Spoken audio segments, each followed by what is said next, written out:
ప్రేమకు పరిపూర్ణత ఇల్లాలమ్మా.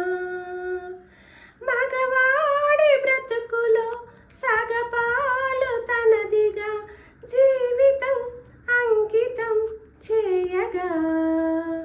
కార్యేషు దాసి కరణేషు మంత్రి భోంచేషు మాత శయనేషు రంభా.